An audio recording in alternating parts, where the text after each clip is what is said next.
सुबह बखैर नाजरीन, good morning, अस्सलाम वालेकुम। आप सबको हमारी तरफ से हो। आज 28 नवंबर सन 2024 जुमेरात का दिन है। उम्मीद है कि आज की सुबह भी बखैरियत से ही अभी तक गुजरी होगी और आज का पूरा दिन भी बखैरियत ही गुजरेगा। आज सुबह सुबह आपके सामने जब आए हैं तो प्रोग्राम है सलाम जेके गुलिस्तान न्यूज़ का मॉर्निंग शो, और आज के इस मॉर्निंग शो में मुसलसल खबर, तजिया, तबसरा होगा। न सिर्फ हालात वाक़ात जम्मू कश्मीर के आपके सामने रखने की कोशिश करेंगे, बल्कि इन हालात वाक़ात के बीच बात दिल्ली की भी होगी, बात अदालतों की भी होगी, और थोड़ी सी कोशिश करेंगे कि मौसम के मिजाज की भी खबर से आपको बाखबर करें। यानी हर पल खबर तह तक आपके सामने रखने की कोशिश करेंगे। आप हमारे साथ फटाफट से ज्वाइन करेंगे हमारी राब्ता site Facebook, YouTube, Twitter, Instagram और हमारी ऑफिशियल वेबसाइट www.gulistanews.in पर, जहां खबर, तजिया और तबसरा हर पल आपके साथ है। ये वो राब्ता और रिश्ता है जहां पर आप हमारे साथ इनबॉक्स में आकर अपनी आरा हम तक पहुंचाते हैं, प्रोग्रामों के बारे में बात रखते हैं और दुनिया भर तक जम्मू कश्मीर और मुल्क के हालात रखने की कोशिश करते हैं। तो ये प्यार, मोहब्बत, तनकीद का सिलसिला बराबर जारी रखिएगा। कोशिश करेंगे कि आज की नशरियात में मेहमान भी हमारे साथ ज्वाइन करेंगे। एक मारूफ स्कॉलर है, उनसे गुफ्तगू का आगाज भी होगा, और फिर जब आखिरी पड़ाव पर चलेंगे तो आज ज़रूर कोशिश करेंगे कि 2-4 फ़ोन कॉलर्स को भी शामिल प्रोग्राम करें, ताकि उस वादे को पूरा किया जाए जो हम इस प्रोग्राम में करते हैं कि आखिरी चंद मिनट पर हम कोशिश करते हैं कि जनाब सूरत हाल हुकूमत की नज़रों के सामने भी आए। तो फिलहाल प्रोग्राम का तय फॉर्मेट है। फटाफट से हिस्ट्री ऑफ द डे पर सबसे पहले चलते हैं। गौहर कुछ मेरे साथ स्टूडियो में मौजूद है। प्रोग्राम का आगाज करेंगे हिस्ट्री ऑफ द डे के साथ, जिसके बाद अहम और बड़ी खबर पर आते हैं, क्योंकि मामला अब बड़ा होता हुआ जा रहा है। मामला कौन सा बड़ा जा रहा है, क्या हो रहा है, सियासत किस तरीके की होगी, और आज पूरे मुल्क के अंदर इस खबर के आने के बाद सियासत कौन सा रुख इख्तियार करेगी, इस पर बात करेंगे। लेकिन सबसे पहले हिस्ट्री ऑफ द डे। बहुत बहुत शुक्रिया इशफाक गौहर। तो प्रोग्राम की शुरुआत है फॉर्मेट के मुताबिक तारीख में आज के दिन के हवाले से। आज 28 नवंबर है। मुल्क की आलमी सतह पर क्या कुछ हुआ है, चंद मालूमात वाक़ात जो हम आपकी नज़र करते हैं, उसके बाद ही खबरों की शुरुआत करते हैं। और आज ही के दिन 28 नवंबर साल 1821 में पानामा ने खुद के स्पेन से आज़ाद होने का ऐलान किया है, वो आज ही का दिन था। और आज ही के दिन 1853 में ओलंपिया को वाशिंगटन सूबे की दारुल हुकूमत ऐलान किया गया है, वो आज ही का दिन था। और आज ही के दिन 28 नवंबर साल 1885 में बरतानवी फौज ने मांडे पर कब्जा किया, वो आज ही का दिन था। और आज ही के दिन साल 1893 में न्यूजीलैंड में कौमी इंतखाबात में पहली बार ख्वातीन ने वोटिंग में हिस्सा लिया। और आज ही के दिन 28 नवंबर साल 1895 में अमेरिका में पहला ऑटो रेस मुकाबला शुरू हुआ, वो आज ही का दिन था। और आज ही के दिन 28 नवंबर साल 1912 में अल्बानिया को 400 बरसों की गुलामी के बाद टर्की से आज़ादी मिली, वो आज ही का दिन था। और आज ही के दिन 28 नवंबर साल 1938 में ईरान ने फ्रांस से सफारती ताल्लुकात मुनक़ता कर लिए, वो आज ही का दिन था। और आज ही के दिन 28 नवंबर साल 1966 में डोमिनिकन रिपब्लिक ने आईन इख्तियार किया, वो आज ही का दिन था। और आज ही के दिन साल 1973 में अरब ममालिक ने पुर्तगाल को तेल देने पर पाबंदी लगा दी, वो आज ही का दिन था। और आज ही के दिन साल 1990 में सिंगापुर के वज़ीर-ए-आज़म ली कियान यू ने 31 साल बाद इस्तीफा दिया। और आज ही के दिन 28 नवंबर साल 1966 में captain Indrani Singh airbase A-300 तैयारे को कमान करने वाली पहली खातून बनी, वो आज ही का दिन था। और आज ही के दिन 28 नवंबर साल 1997 में वज़ीर-ए-आज़म I.K. गुजराल ने अपने ओहदे से इस्तीफा दिया, वो आज ही का दिन था और साल था 1997। तो नाज़रीन, ये थी तारीख में आज के दिन के हवाले से। आज 28 नवंबर को मुल्की और आलमी सतह पर क्या कुछ हुआ हमने आपको बताया, लेकिन खबरों में आज क्या कुछ है बताएंगे पहले इशफाक। चलिए जनाब, खबर का आगाज करते हैं। और मामला ज़रा इंतहाई अहम और हसास है, क्योंकि जिस मामले से हम प्रोग्राम का आगाज कर रहे हैं ये मामला अदालत का है। क्योंकि अदालत के अंदर एक दरख्वास्त चली गई है, जिस दरख्वास्त को माना गया है और नोटिस भी जारी हुई है। आपको याद होगा उत्तर प्रदेश का संबल का इलाका, जहां पर शाही मस्जिद को लेकर हंगामा हुआ, 5 लोगों की मौत हुई। अभी वो मामला ठंडा ही नहीं हुआ है, एक और मामला सामने आया है। और अब की बार ख्वाजा ख्वाजा मुइनुद्दीन चिश्ती अजमेरी की दरगाह को लेकर मामला सामने आया है और बाज़ाब्ता तौर पर अदालत के अंदर एक अर्जी दाखिल कर दी गई है और उस अर्जी को मंजूर भी किया है। कोर्ट की तरफ से अर्जी को कबूल किया गया है और दरख्वास्त दहंदगान का मानना है कि अजमेर दरगाह को संकट मोचन मंदिर के नाम पर तब्दील किया जाए और आसार कदीमा और दीगर महकमा जात को नोटिस जारी करते हुए यहां पर खुदाई का काम शुरू किया जाए, जिसके बाद अदालत ने इस पूरे मामले की सुनवाई करने का फैसला लिया। और फिलहाल खबर यह है कि आसार कदीमा ASI के डिपार्टमेंट ऑफ माइनॉरिटीज को, यानी जो अक़लियती अमूर की वजारत है उसको, और फिर खुदामान ज़ियारत जो है ख्वाजा मुइनुद्दीन चिश्ती, उस कमेटी को भी नोटिस जारी कर दिया है। और नोटिस क्या जारी कर दिया है कि जनाब 20 दिसंबर को इस हसास मामले की समाअत अदालत के अंदर होगी। याद रखिएगा, अभी अजमेर का मामला सामने आया है और यह मामला तब सामने आया जब संभल की मस्जिद का मामला अभी हल नहीं हुआ था। और याद रखिएगा, पिछले साल सितंबर के महीने में इसी तरीके की एक दरख्वास्त सामने आई थी और उस वक्त उसको रद्द कर दिया गया था। लेकिन अब की बार हिंदू सेना की तरफ से अजमेर यानी ख्वाजा मुइनुद्दीन चिश्ती अजमेरी की दरगाह को शिव मंदिर करार देने की दरख्वास्त दे दी गई है। अदालत की तरफ से 20 दिसंबर को इस पूरे मामले पर दोबारा समाअत होगी। अजमेर की वेस्ट सिविल जज सीनियर डिवीजन मनमोहन चंदल की तरफ से बाज़ाब्ता तौर पर पिटीशन को सुना गया। पिटीशन फाइल की गई थी विष्णु गुप्ता की तरफ से, जो नेशनल प्रेसिडेंट है हिंदू सेना के।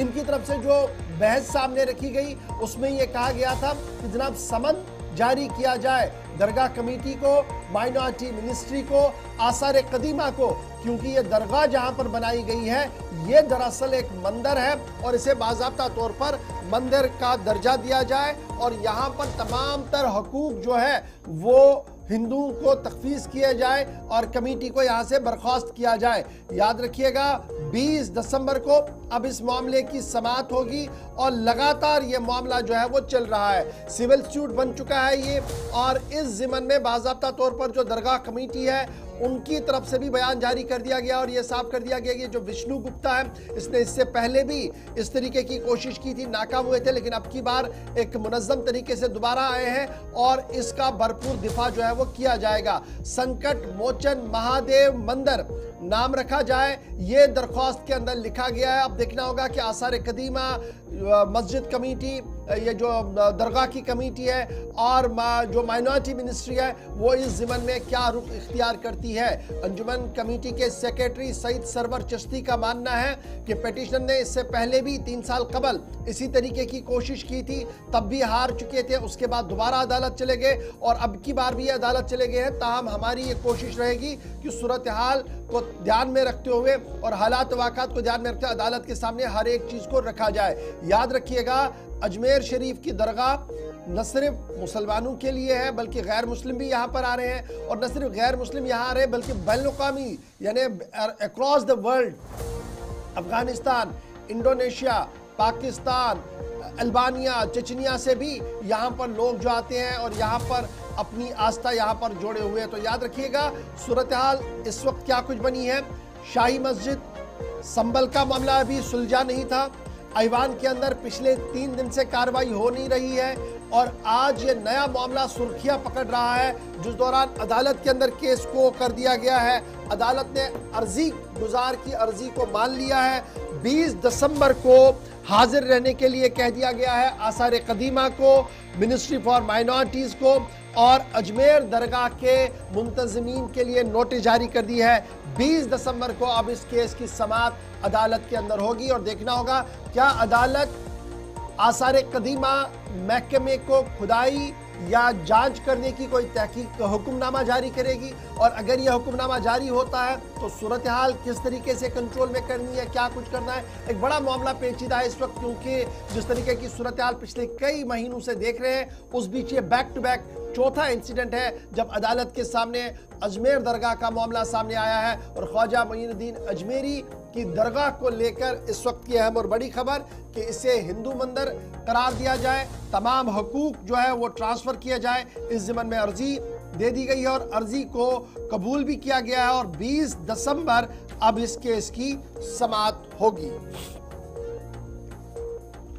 तो चलिए नाजरीन, ये थी खबर अजमेर दरगाह के हवाले से। बढ़ती आगे बात, जरा एक और बड़ी और अहम खबर की बात करते हैं, जहां पर अब एक 3 रोज़ा इजलास होने वाला है और उस मामले में जम्मू कश्मीर से लेकर नक्सल और नक्सल से लेकर खालिस्तान पर बातचीत होगी। और बातचीत इस 3 रोज़ा इजलास के अंदर DGPs, IGPs और उसके साथ साथ ही PM मोदी इसमें शिरकत करेंगे और उसके साथ साथ ही वज़ीर दाखिला अमित शाह और NSA अजीत डोभाल वो भी इसमें शिरकत करेंगे। 3 रोज़ा कॉन्फ्रेंस कल से बाज़ाब्ता तौर पर इसकी शुरुआत होगी। आपको बताते चले जिसमें मिलिटेंसी और उसके साथ साथ ही नक्सलवाद, लाहकी पसंदी और खालिस्तान, इस पर बातचीत की जाएगी। और इस कॉन्फ्रेंस में जो 3 रोज़ा कॉन्फ्रेंस शुरू होगी, इसमें मोदी के अलावा, वज़ीर आज़म मोदी के अलावा वज़ीर दाखिला अमित शाह और NSA अजीत डोभाल इसमें शिरकत करेंगे और साथ ही साथ करीब 200 से ज़ायद अफसरान उसमें शिरकत करेंगे। पुलिस अफसरान इसमें शिरकत करेंगे। DGP, IGP रैंक की ये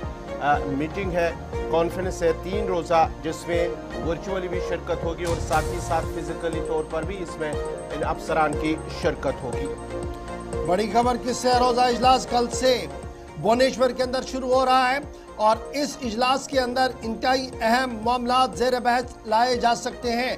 एजेंडे के अंदर जहां जम्मू कश्मीर की सलामती सूरत हाल पर तबादले ख्याल होगा, वहीं पर सूरत हाल को देखते हुए नक्सल इलाकों के अंदर साथ साथ जो खालिस्तान वाला उन्सर है उस पर भी गुफ्तगू की जाएगी और एक हिकमत अमली को तरतीब देने की कोशिश की जाएगी कि किस तरीके से सूरत हाल को काबू पे किया जाए। वज़ीर आज़म, वज़ीर दाखिला और साथ साथ कौमी सलामती के मुशीर इस अहम तरीन 3 रोज़ा इजलास के अंदर जो है वो मौजूद रहेंगे। कमोबेश 250 director general police, IGP rank के अफसरान बराह रास्त भुवनेश्वर के अंदर मौजूद रहेंगे, जहां पर यह खिताब होगा और तकरीबन 200 के करीब ऐसे अफसरान होंगे जो वर्चुअली इस कॉन्फ्रेंस का हिस्सा बनेंगे। लेफ्ट एक्सट्रीमिस्ट यानी LWE ये एक बड़ा मसला है। प्रो खालिस्तान ग्रुप्स, जम्मू कश्मीर की सूरत हाल, क्रॉस बॉर्डर टेररिज्म और इस तरीके की सूरत हाल पर तबादले ख्याल होगा। कल से 6 रोज़ा इजलास, 3 दिन का इजलास जो है वो भुवनेश्वर के अंदर होगा और इस इजलास पर तमाम नजरें रहेंगी जब वज़ीर आज़म, वज़ीर दाखिला और कौमी सलामती के मुशीर एक के बाद एक यहाँ पर खिताब करेंगे। बात दिल्ली की हो रही है तो जरा बात ऐवान की भी आपके सामने रखते हैं, क्योंकि मामला लोकसभा का है। ताबिश कमाल हमारे साथ इस पर ज्वाइन कर चुके हैं। जरा फटाफट से जरा पहले ताबिश के पास चलते हैं। ताबिश, ये जो DGP IGPs की 3 रोज़ा कॉन्फ्रेंस हो रही है, अपडेट करें जी, ये इस कॉन्फ्रेंस के अंदर क्या क्या और एजेंडे में है और कब वजीर आजम साहब इसमें खिताब करेंगे, क्या टाइमिंग इस सिलसिले में आ चुकी है? बिल्कुल, देखिए अशफाक साहब, इसकी तमाम जो टाइमिंग्स है वो आ चुकी है। जो कॉन्फ्रेंस है ये उड़ीसा के भुवनेश्वर में होनी है, कैपिटल है भुवनेश्वर, वहां पर ही कॉन्फ्रेंस होनी है। तमाम जो तैयारियां कर ली गई हैं, MHA के जो हमारे सोर्स हैं, मिनिस्ट्री होम अफेयर्स के जो हमारे सोर्सेज हैं, उनसे उनके जराये के हवाले से जो खबर हमें मिली है, यहाँ पर तमाम जो तैयारियां वो की गई हैं। Prime minister Narendra Modi last 2 दिन में रहेंगे। हालांकि इसका जो इनॉग्रेशन है वो खुद गृह मंत्री यानी होम मिनिस्टर अमित शाह करेंगे और इसका जो मेन मकसद है वो हिंदुस्तान के अलग अलग इलाकों में, अलग अलग जो राज्य हैं उनके अंदर जो सूरत हाल है उस पर बातचीत की जाएगी, जिसमें जम्मू कश्मीर के इलाके को लेकर के 2014 में शुरुआत हुई थी और प्राइम मिनिस्टर ने 2014 में इसके अंदर जम्मू कश्मीर का जो टूरिज्म है उसको लेकर के बहुत कई अहम पॉइंट आउट किए, अधिकारियों से बातचीत की। वो जब से लेकर के अब तक ये हर साल इसी तरह से ये कॉन्फ्रेंस आयोजित की जाती है और इसके अंदर अलग अलग तरह से अधिकारियों को इन्वाइट किया जाता है। DGP IGP रैंक के अधिकारी होते हैं और नए ऑफिसर्स, लगभग 200 से 300 के करीब ऐसे नए ऑफिसर्स को जोड़ा जाता है जिनके आइडियाज को लिया जा सके और उन आइडियाज पे काम किया जा सके। इसमें डोभाल के अलावा जो बड़ी एजेंसीज हैं उनके जो आला अधिकारी होते हैं वो मौजूद होते हैं, जिनको नए अधिकारियों से आइडियाज मिलते हैं और उनके साथ आइडियाज शेयर किए जाते हैं। इस बार बहुत अहम इसलिए रहने वाला है क्योंकि 3 नए टॉपिक इसके अंदर जुड़े गए हैं। पहला तो खालिस्तानी जो आतंकवाद बढ़ा है उसको जोड़ा गया है। दूसरा, इसमें जो IB जो इंटेलिजेंस है उसको जोड़ा गया है और साथ ही AI यानी जो AI कंप्यूटरीकृत होता है उसको जोड़ा गया है। ये नए अहम 3-4 चीजें जोड़ी गई हैं जिस पर बातचीत की जाएगी। लास्ट में संडे को इसको लास्ट कंक्लूड करेंगे और संडे को प्राइम मिनिस्टर अपना मैसेज तमाम अधिकारियों, साथ ही इसके अंदर एक बहुत खूबसूरत चीज ये होती है कि जो नए अधिकारी होते हैं उनको यहाँ आने का मौका मिलता है और अपनी जो बात है सीनियर अधिकारियों के सामने रखते हैं, जिसको ठीक है। आप बने रहिएगा हमारे साथ। इतवार को वजीर आजम साहब इससे खिताब करेंगे। आर्टिफिशियल इंटेलिजेंस का भी मामला है, क्राइम का भी मामला है। आप बने रहेंगे हमारे पास, क्योंकि एक और खबर पर भी आपके पास आएंगे। जरा बात पार्लियामेंट सेशन की भी करते हैं, जहां आज पार्लियामेंट का तीसरा दिन है और 2 दिन हंगामे की नजर हो चुके हैं। और इस हंगामे के बीच आज क्या कुछ हो रहा है, इस पर जरा गुफ्तगू करेंगे, क्योंकि खबर यह है कि पार्लियामेंट का इजलास जारी है और पार्लियामेंट के इजलास का आज तीसरा दिन है। हिज़्ब इख्तिलाफ की तरफ से लगातार सरकार को घेरने की कोशिश की जा रही है। मुख्तलिफ मामलात है, जहां पर अडानी वाला मामला है, संबल वाला मामला है और उसके साथ साथ वक्त वाला मामला है। दीगर मामलात पर भी लगातार जो है वो कोशिशें की जा रही है कि सरकार को घेरा जाए। सरकार की तरफ से कल लगातार कोशिश की गई थी कि ऐवान के अंदर कार्रवाई को चलाया जाए, लेकिन नाराबाजी और हंगामे के बीच पहले स्पीकर ने चंद वक्त के लिए इसको सस्पेंड कर दिया था, मुअत्तल कर दिया था, रोक दिया था कार्रवाई को। उसके बाद जब दोबारा कार्रवाई शुरू हुई तो स्टिंग चेयरमैन की तरफ से भी काफी कोशिश की गई थी कि सूरत हाल को आगे बढ़ाया जाए, लेकिन सिचुएशन एंटायरली डिफरेंट रही, जिस दौरान कोई न तो क्वेश्चन आवर हुआ और ना ही जीरो आवर के दौरान कोई काम हो पाया। और सूरत हाल न सिर्फ लोकसभा की इस तरीके की है बल्कि राज्यसभा पे भी सिचुएशन इसी तरीके की बनी हुई है। ताबिश कमाल जरा अपडेट करें। इतला ये है कि आज भी मेंबरों की तरफ से सूरत हाल को उबारा जाएगा और स्पेशली ये जो अजमेर वाला मामला कल से सुर्खियों में बना है और अभी थोड़ी देर पहले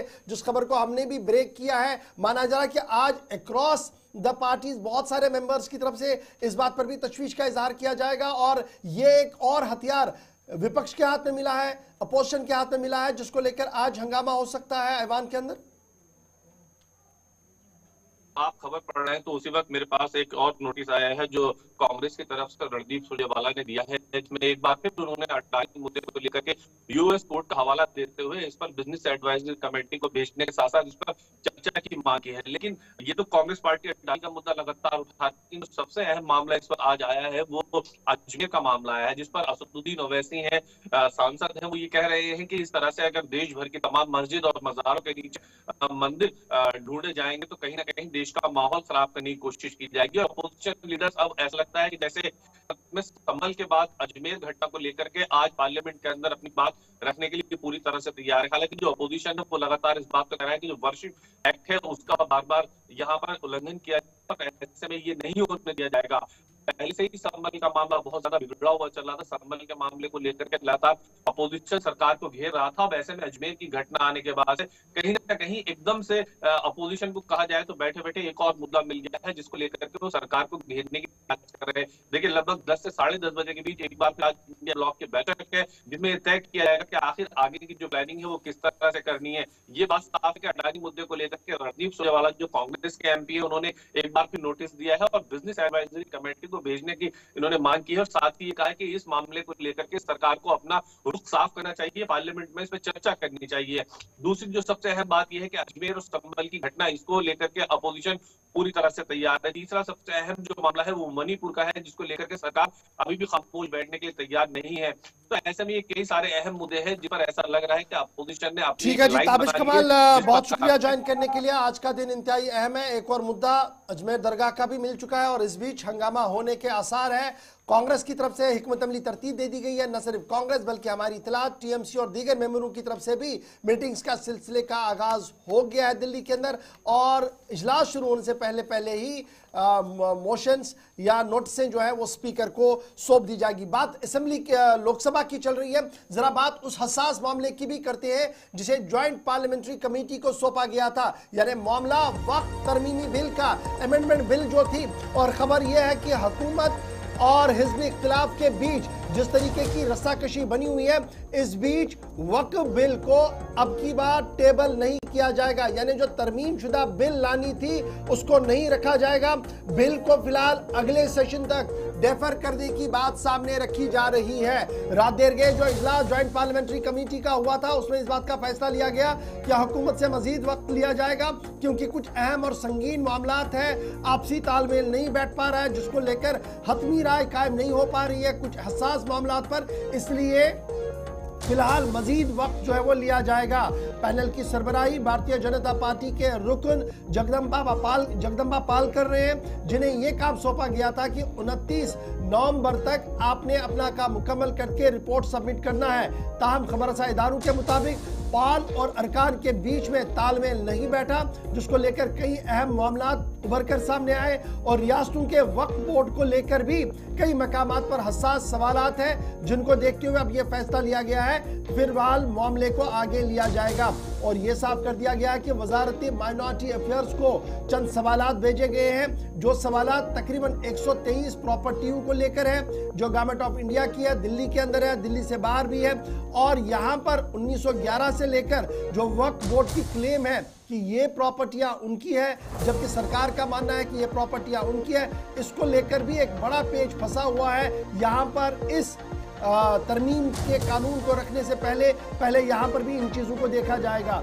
उड़ीसा, एमपी, यूपी, राजस्थान, बिहार, कुछ ऐसी स्टेट्स हैं जहां पर डेवलपमेंट बोर्ड्स जो है और वक्फ बोर्ड्स के दरमियान जो है वो तनाव बना हुआ है, इसलिए ये सवाल जो है वो देखे जा रहे हैं। इस बीच ये भी सवाल है कि लाखों खत लिखे गए हैं जगदम्बा पाल को, जहां पर उनसे कहा गया कि हमसे मिले, हम बात रखना चाहते हैं। उनको भी देखना होगा कि उनको कैसे एड्रेस किया जाएगा। तो फिलहाल खबर यह है कि शायद वक्फ तरमीमी बिल को इस सेशन के दौरान नहीं रखा जाएगा, लेकिन जब आगे वाला सेशन होगा, बजट सेशन जब आगे चलेगा, तो शायद उसमें इस बिल को दोबारा रखने की कोशिश की जाएगी। फिलहाल बड़ी खबर जो आ रही है कि वो यही है कि पार्लियामेंट के अंदर जो सूरत हाल बनी हुई है, उसमें शायद वक्फ तरमीमी बिल को फिलहाल नहीं रखा जाएगा और इसे डेफर किया जा रहा है अगले पार्लिमानी सेशन के लिए।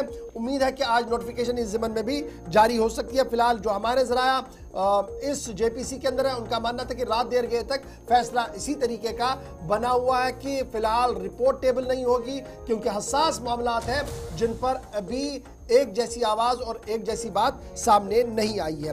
बात दिल्ली की हो रही है।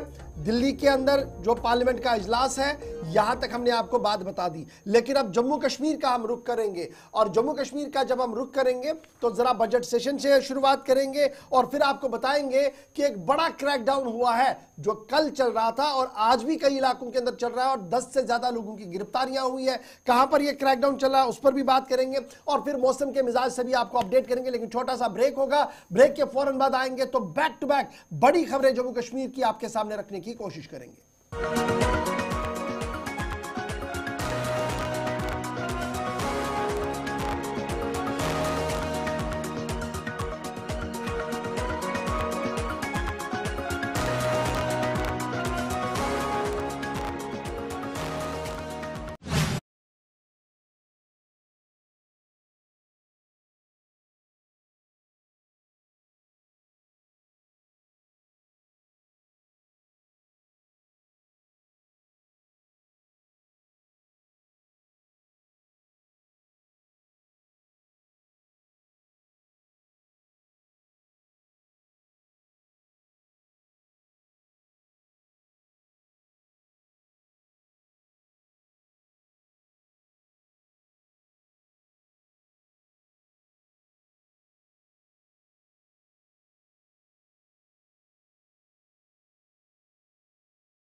ब्रेक के बाद आपका दोबारा खैर मकदम है। प्रोग्राम सलाम जेके में नाज़रीन एक और पड़ाव में हम दाखिल हो चुके हैं। अब ज़रा बात जहाँ हम सियासत असम्बली पार्लियामेंट की बात कर रहे हैं, तो पार्लियामेंट के अंदर बजट सेशन के हवाले से जम्मू कश्मीर का जो बजट सेशन है उस सिलसिले में बातचीत जो बहस है वो की जाएगी और उसके साथ साथ ये जो बहस है वो 20 दिसंबर को ख़त्म होगी। आपको बताते चले जो जम्मू कश्मीर के अंदर बजट की जो बहस है, बजट को लेकर बहस है वो शुरू कर दी गई है और इस सिलसिले में बजट का जो बहस है वो 20 दिसंबर को शुरू होगा।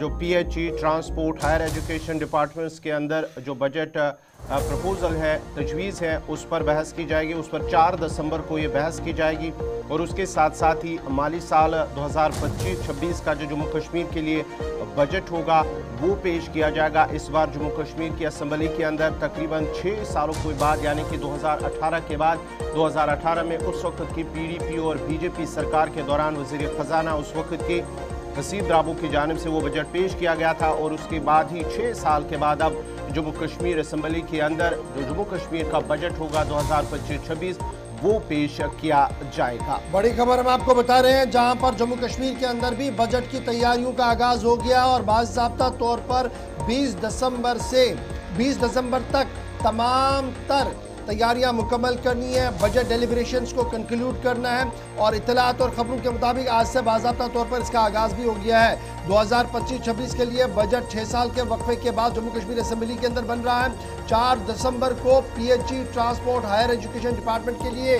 जो है वो डिस्कशन का दिन रखा गया है। तमाम अब की बार एक बड़ा इंपॉर्टेंट चीज़ ये है कि सरकार जब सैलरीज की बात कर रही है, जब बजट बनाने की बात कर रही है, तो साथ साथ ये भी देख रही है कि टेम्परेरी पोस्ट कितने क्रिएट हुए हैं फॉर रेगुलराइजेशन प्री 1994 और उसके बाद वो भी इसमें मांगा जा रहा है। फिर एडहॉक कितने हैं, कंसोलिडेट कितने हैं, कॉन्ट्रैक्चुअल्स कितने हैं, वो तमाम चीज़ें जो है वो मांगी जा रही है ताकि हुकूमत के सामने एक मुकम्मल तौर पर खाका पेश हो, जिस खाके के अंदर ये पता लगे कि कहाँ पर किस तरीके से रेगुलराइज करना है, कहाँ पर किस तरीके से हमने उनके स्टेपन को बढ़ाना है या कहाँ पर किस तरीके से निज़ाम को दुरुस्त करना है। ये काम भी इसके साथ साथ ही चल रहा है। यानी जो खबरें पिछले कई दिनों से आ रही थी कि कैजुअल, कॉन्ट्रैक्चुअल या डेली वेजर्स को लेकर हुकूमत एक बड़ा मंसूबा बना रही है, इस खबर के आने के बाद उस खबर की तस्दीक हो रही है कि हुकूमत यहाँ पर उसके साथ साथ ये काम भी कर रही है। जहाँ बजट एलोकेशंस को देखा जा रहा है, वहाँ बजट को अगर इन जुमरों पर खर्च किया जाए तो कितना पैसा चाहिए, वो साथ साथ इस हिसाब किताब में रखने की बात भी सामने आ रही है। सीधे श्रीनगर इमरान नाइक को हमारे साथ है। Imran, budget pre budget discussion तकरीबन 5 से 6 साल के वक्फे के बाद ये देखने को मिल रहा है। गुज़श्ता दिनों जब हम प्री बजट डिस्कशन ताजरों के साथ कर रहे थे, ट्रांसपोर्टर्स के साथ कर रहे हैं और ये सिलसिला लगातार जारी है, उन्होंने उनके अंदर भी काफ़ी ज़्यादा उम्मीद है कि अब की बार सरकार उनकी बात को सुनेगी और जो मामलात मसाइल है उसको हल करने के लिए एक राह और रास्ता ढूंढेगी। लेकिन सरकारी तौर पर जो कैलेंडर जारी किया गया है, क्या है वो कैलेंडर, कब किस डिपार्टमेंट को लेकर नोटिफिकेशन जारी कर दी गई है? पहली बात यह है कि बजट का बुनियादी मकसद यही होता है कि ये एक पब्लिक एक्सपेक्टेशंस होती है, आवाम की तवक्कात होती है और इस पे लोगों की नजरें होती है और जो किसी भी स्टेट में या नेशन में जो डिफरेंट स्टेक होल्डर्स होते हैं, स्टेक होल्डर्स की इस बजट पे सारी नजरें होती है। लेकिन जहाँ तक कि जम्मू कश्मीर के बजट का ताल्लुक है, ये इंतहाई अहम है क्योंकि ये यूटी का पहला बजट होगा और जम्मू कश्मीर गवर्नमेंट का ये करीबन 6 साल के बाद का ये पहला बजट होगा। और इस सिलसिले में कई रोज पहले ही फाइनेंस डिपार्टमेंट की तरफ से एक नोटिफिकेशन इशू की गई और जिसमें बाज़ाब्ता तौर पर तमाम डिपार्टमेंट्स को हिदायत दी गई pre budget deliberations and discussions का आगाज करें। और बाज़ाब्ता तौर पर गुज़िश्ता रोज यानी 27 नवंबर से शुरू हुई है प्लानिंग, मॉनिटरिंग और फिशरीज डिपार्टमेंट की के साथ पहले सेशन में 12 बजे, दूसरा सेशन 2:30 बजे शुरू हुआ। आज भी ये सिलसिला जारी रहेगा और तमाम डिपार्टमेंट्स के साथ ये जो डिस्कशंस और डेलिब्रेशंस है ये 20 दिसंबर तक मुसलसल जारी रहेगी। और कुल मिला के ये जो प्री बजट डिस्कशंस अलग अलग डिपार्टमेंट्स के साथ, स्पेशली जो फाइनेंस डिपार्टमेंट के साथ हो रही है, इसमें एक तो central sponsored schemes, capital expenditure, जो कर्जा जात हैं, या फिर जिस तरह आपने भी कहा कि मुलाजमीन का मामला है, पेंशनर्स का मामला है, और प्री बजट रिवीजन पे इस तमाम डिपार्टमेंट्स के साथ डिस्कशंस हो रही है। और कुल मिला के तमाम डिपार्टमेंट जो है वो अपना एक खाका, अपना एक स्टैट्स पेश कर रहे हैं इन मीटिंग के दौरान, इन डेलिब्रेशंस के दौरान, सो दैट कि जो असेंबली में डिस्कशन होगा जहाँ पे टेबल किया जाएगा बाकायदा तौर पर इस बजट को। तो उस सिलसिले में पहले से ही इसकी तैयारियां की जा रही है और मुकम्मल तौर पर हुकूमत की तरफ से हिदायत दी गई है कि अच्छा, ये तमाम डेट्स आ डिपार्टमेंट्स गए हैं कि कब किस महकमे की? जैसे हमारे पास एक डेट आया था जिसमें ये कहा गया था कि तकरीबन मीटिंग जो होगी वो 4 तारीख होगी PHE, transport, higher education department की। तो क्या प्री बजट मीटिंग्स को लेकर तमाम डिपार्टमेंट्स के लिए डेट्स आए हैं? तो अगर वो हैं तो जरा कंडी हमारे नाजरीन को भी बता दें। जी बिल्कुल, तमाम डिपार्टमेंट्स के साथ जो है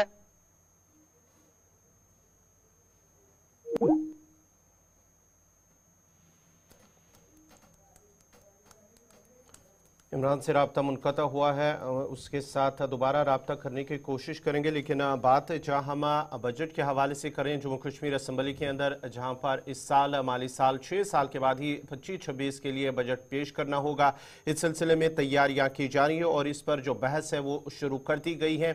और 4 दिसंबर को जो महकमे पीएचई हैं और उसके साथ साथ ही दीगर कुछ महकमे जात हैं उनके हवाले से बातचीत की जाएगी। और जो बजट सेशन है, बजट की जो बहस है वो 20 दिसंबर को इख्तिताम पजीर होगी जम्मू कश्मीर के अंदर। इससे पहले 6 साल कबल 2018 के अंदर जम्मू कश्मीर के लिए बजट पेश किया गया था। तब पीडीपी और बीजेपी की मखलूत सरकार थी। तब जो वज़ीर ख़जाना डॉक्टर हसीब द्राबू उन्होंने ये बजट पेश किया था।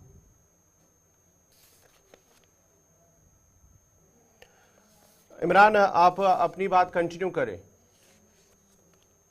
बिल्कुल, जिस तरह से हम कह रहे हैं कि ये जो हर स्कीम के लिए असल अहदाफ और तखमीने साइंसी बुनियादों पर होने चाहिए, ये सेंटर स्पॉन्सर स्कीमों के हवाले से इसके तमाम डिपार्टमेंट्स को हिदायत दी गई है। लेकिन जो बजट का शेड्यूल जारी किया गया है जिसमें 29 नवंबर 2024 को कबायली उमूर, इत्तलात और जो रेवेन्यू डिपार्टमेंट है उसके साथ होगी, 2 दिसंबर को कोऑपरेटिव सनत व हरफत और कानकनी महकमे के साथ होगी, 4 दिसंबर को अवामी सेहत इंजीनियरिंग यानी पीएचई डिपार्टमेंट, ट्रांसपोर्ट और एजुकेशन डिपार्टमेंट के साथ मीटिंग होगी, 6 दिसंबर को जो है एक और ज़राअत, बागवानी और फूलबानी महकमे के साथ यानी कि डिपार्टमेंट ऑफ एग्रीकल्चर के साथ मीटिंग होगी। इसी के साथ साथ 9 दिसंबर को एक और मीटिंग होगी जो कि school education department, youth services and sports, technical education और साइंस और टेक्नोलॉजी महकमे के साथ होगी।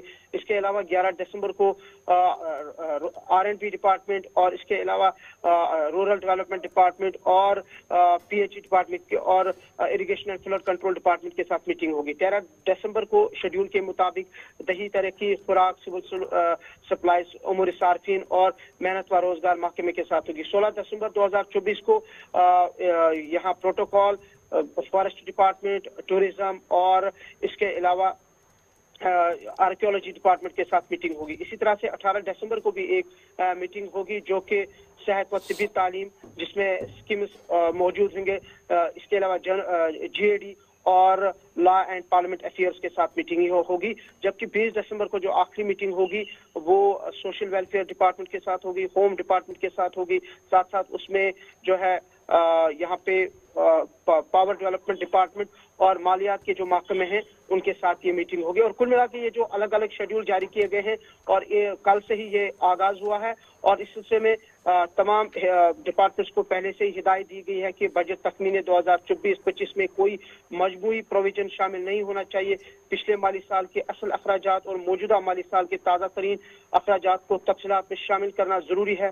जारी और नए मनसूबों के दरमियान वाज़िया फर्क होना चाहिए। महकमों को हिदायत दी गई है कि वो सरमायाकारी की जरूरियात को पायदार तरक्याती अहदाफ यानी SDGs के साथ मुंसलिक करें ताकि इनके तमाम अहदाफ और इशारे हासिल किए जा सके। चलिए, बहुत शुक्रिया जी हमारे साथ ज्वाइन करने के लिए, फिलहाल अपडेट करने के लिए कि प्री बजट मीटिंग का सिलसिला शुरू हो गया है, कैलेंडर जारी कर दिया गया है और कोशिश हुकूमत की तरफ से ये की जा रही है कि हर मुमकिन सही डाटा उनके सामने हो। और ये तकरीबन 5-6 साल के वक्फे के बाद होगा जब ट्रेडर्स के साथ, ताजरों चैम्बर के साथ, इंडस्ट्रीज के साथ, आम लोगों के साथ डिपार्टमेंट के जो ऑफिशियल्स हैं वो भी मिलेंगे और मज़कूरा वज़ीर अगरचे खुद वज़ीर आला साहब है, शायद किसी को नॉमिनेट करेंगे, शायद वो इस पूरे मामले पर निगहबानी करेंगे और फिर आगे बढ़ाएंगे इस मामले को। तो फिलहाल बढ़ते हैं जी आगे, जरा बात सलामती सूरत हाल की भी आपके सामने रखते हैं, जहां पर इत्तलात और खबर यह है कि इंटरनेशनल बॉर्डर के 2 अहम इलाकों के अंदर इस वक्त बड़े पैमाने पर कार्रवाई चल रही है। बालाई वर्करों पर नजर रखी जा रही है और बड़े पैमाने पर क्रैकडाउन शुरू कर दिया गया है।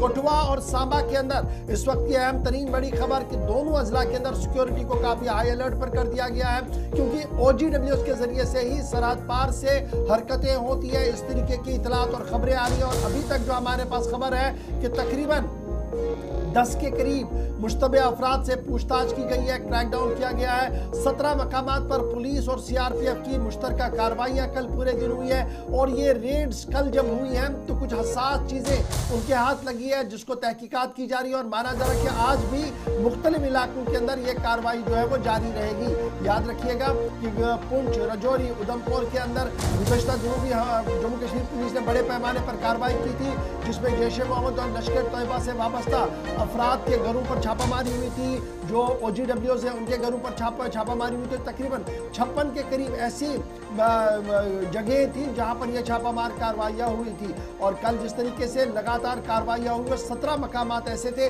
जहां पर कार्रवाई हुई और इत्तलात और खबरें यह है कि आज भी इस कार्रवाई को जारी रखा जाएगा। सीधे अपने नुमाइंदे के पास चलेंगे, ऋषि खजूरिया हमारे साथ है। ऋषि, इंटरनेशनल बॉर्डर पर सिक्योरिटी हाई अलर्ट पर है। बॉर्डर बेल्ट के आसपास पहले ही जितने भी किरायादार हैं, जितने भी लोगों ने जमीनें किसी को दी हैं, उनकी तफसीलात जमा की जा रही है। कुछ लोगों के खिलाफ पर्चे भी लगे हैं, लेकिन अब खबर यह है कि जम्मू कश्मीर पुलिस ने इस सारे बॉर्डर बेल्ट के अंदर बहुत सख्ती के साथ काम किया है और ये जो OGWS का नेटवर्क बनने की कोशिश कराई जा रही है कि यहाँ पर नेटवर्क एक्टिवली काम कर सके और सरहद पार के इशारों पर वो काम करे, उसकी कमर तोड़ी जाए। इस ज़मन में खबर यह है कि कल भी छापामारी हुई है और आज भी मुख्तलिफ जगहों पर यह कार्रवाई जारी है। क्या कुछ डिटेल्स आपके पास?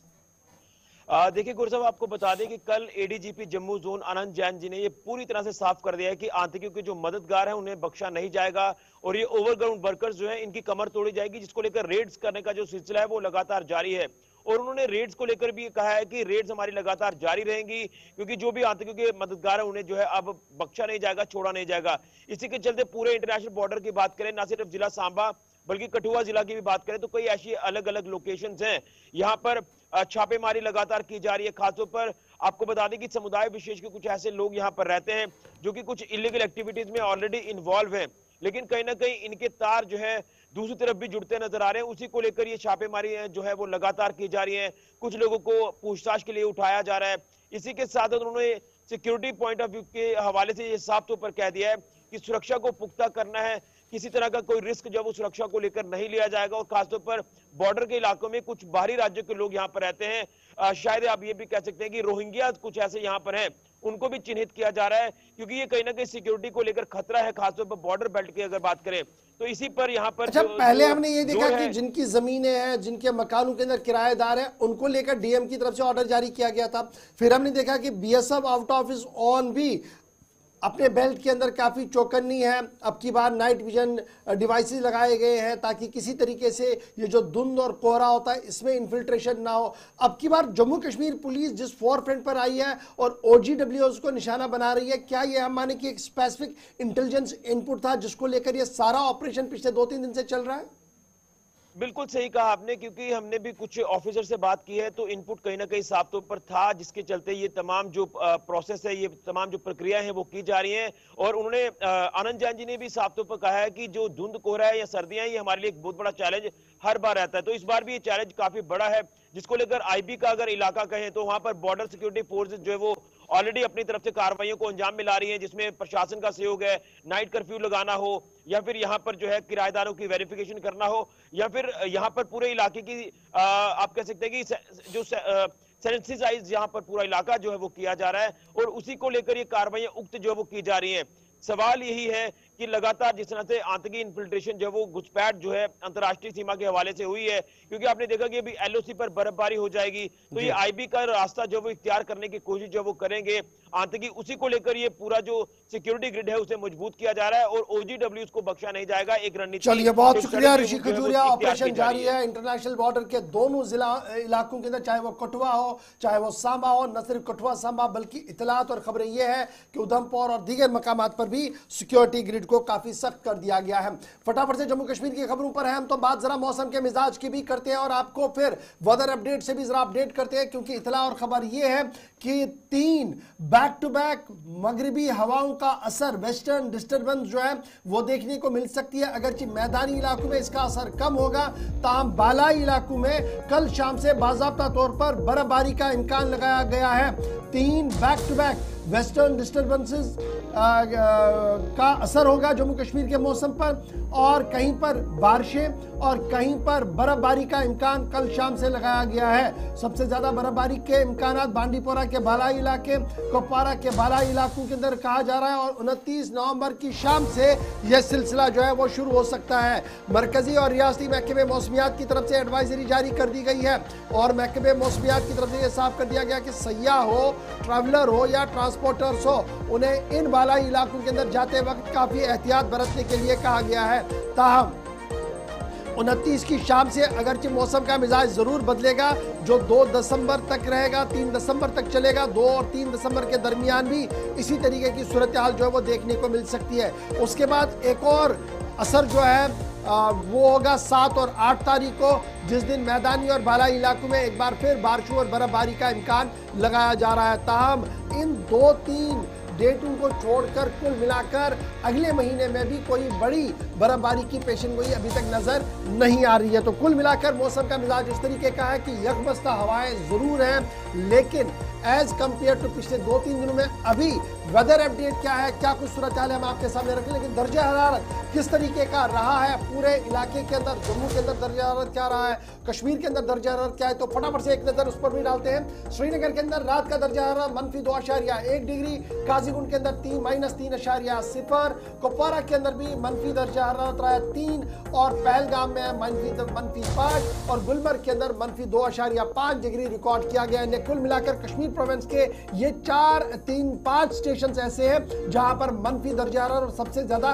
पहलगाम के अंदर देखने को मिला है। उसके फौरन बाद आगे बढ़ते हैं जी, सोनमर्ग चलते हैं तो -3.4 डिग्री सेल्सियस, यहां पर भी बहुत ज्यादा। कोकरनाग के अंदर 0.2, पुलवामा के अंदर भी -4.8 रात का दर्जा हरारत, बडगाम के अंदर -3.6 और शोपिया में -5.5, यानी सबसे ज्यादा कम हरारत जो सबसे कम दर्जा हरारत जो है मनफी जो है वो पुलवामा के अंदर इन 5 इलाकों के अंदर, इन 5 स्टेशन के अंदर देखने को मिले। कुल मिलाकर ओवरऑल रात का दर्जा हरारत कोकरनाग को माइनस करके अगर आप देखेंगे तो मनफी चला गया, और 3, 4, 5 के दरमियान ये दर्जा हरारत रहा है। फटाफट से आगे बढ़ते हैं। जम्मू की सूरत हाल रात भर क्या कुछ रहा है, 10 डिग्री रात का, और आज दिन में धूप रहेगी। बानिहाल के अंदर 8.7 रात का दर्जा हरारत, दिन में धूप रहेगी। बदरवा के अंदर 1.2 रहा है, लेकिन बादल दिखेंगे, हल्की सी धूप भी होगी। कटरा के अंदर 9.2 डिग्री रात का दर्जा हरारत, लेकिन आज पूरे दिन धूप रहेगी। किश्तवाड़ के अंदर 3.9 डिग्री रात का दर्जा हरारत, और पूरे दिन आज धूप रहने के इम्कानात जाहिर किए गए हैं। इसी तरीके से सांबा पर एक फटाफट से नजर 6.5, पुंछ के अंदर 5.3, लेह के अंदर और द्रास के अंदर सबसे सरतरीन इलाके यही 2 रिकॉर्ड किए जा रहे हैं, जहां लद्दाख सूबे के अंदर, लेह के अंदर 8.6 डिग्री माइनस रिकॉर्ड किया गया है। आज दर्जा हरारत में दिन में भी असर रहेगा, और द्रास के अंदर भी 11.2 जो सबसे सरतरीन इलाका है, और वक्फे वक्फे से आज वहां पर सूरज मेहरबान तो होंगे, लेकिन गर्मी की शिद्दत उतनी नहीं दिखेगी।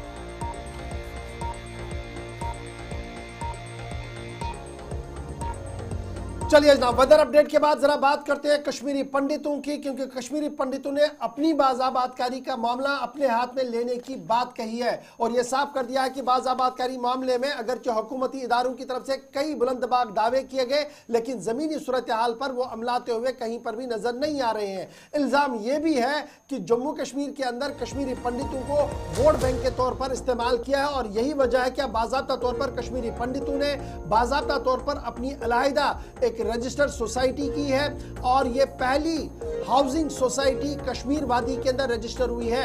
कश्मीरी पंडितों की तरफ से रजिस्टर की गई है कम्युनिटी के लिए पहली हाउसिंग सोसाइटी जो वादी के अंदर रजिस्टर की गई है। फॉर्मल रजिस्ट्रेशन इसकी हो गई है और कश्मीरी डिस्प्लेस्ड जो है उनके लिए किस तरीके से यहाँ पर मकान बनाया जाए, किस तरीके से उन्हें दुकान दिया जाए, उस ज़िमन में यहाँ पर प्रॉपर्टी को बनाया जाए, उस ज़िमन में ये बड़ा कदम जो है उठाया गया है। इस कमेटी के अंदर फिलहाल 11 कश्मीरी पंडित भी हैं,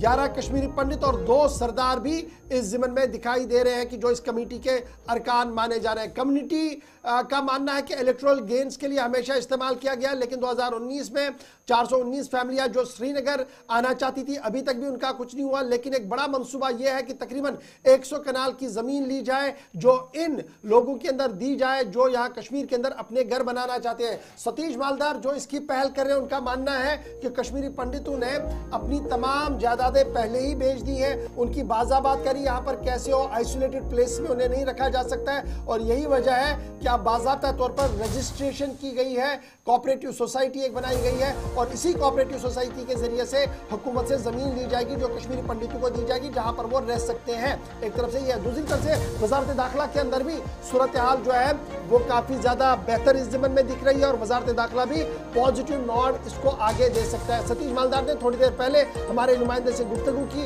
अपनी बात रखने की कोशिश की। सबसे पहले मैं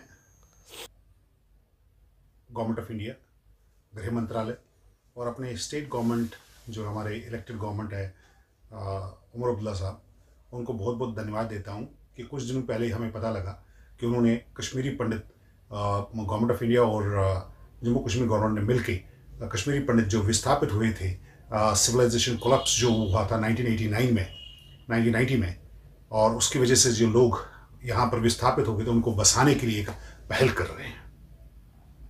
जबकि ये बात भी सच है कि पिछले 33 सालों में जितनी भी सक्सेसिव गवर्नमेंट्स आई हैं वो नाकाम रही हैं, फेल्ड रही हैं। उन्होंने जुमला कहा, आज तक कश्मीरी पंडित के लिए कुछ भी नहीं किया। हमने कुछ वॉलंटियर्स ने मिलके सबसे पहले 2014 में अपना गृह मंत्री जी के पास एक वॉलंटियर लिस्ट सौंपा था कि जो खुद से अपने वतन को घर जाना चाहते थे और उसके बाद सब्सिक्वेंटली 2019 में भी एक लिस्ट अपने गृह मंत्री जी को दिया था कि हम यहाँ पर वापस ये लोग जो है वॉलंटियर कर रहे हैं कि अपने वतन को जाना चाहते हैं। ये just it's not matter of home, it's about getting connected with the roots in the culture, our ancestors, our temples, everything. 33 साल से जब से हम विस्थापित हुए हमारे कल्चर वर्चुअली इरेज हुआ है और किसी ने सरकार ने इस छोटे से समुदाय को संभालने की या प्रोटेक्ट करने की कोशिश नहीं की।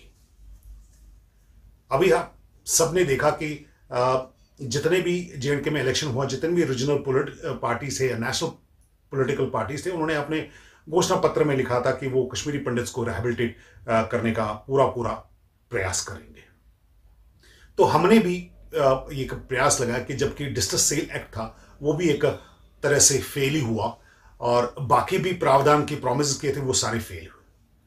अब कहने की बात है को काफी सारे लोग हैं जिन्होंने अपने मकान बेचे हैं या मजबूरन उनको छोड़ना पड़ा अपना मकान। आज की डेट में हम वो लोग कहां जाएंगे?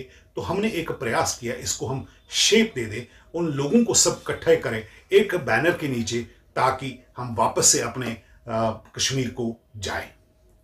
यहां पर सबसे बड़ी बात देखने को यह है कि ये एक बहुत बड़ा जो है कि मौका है सरकार के लिए।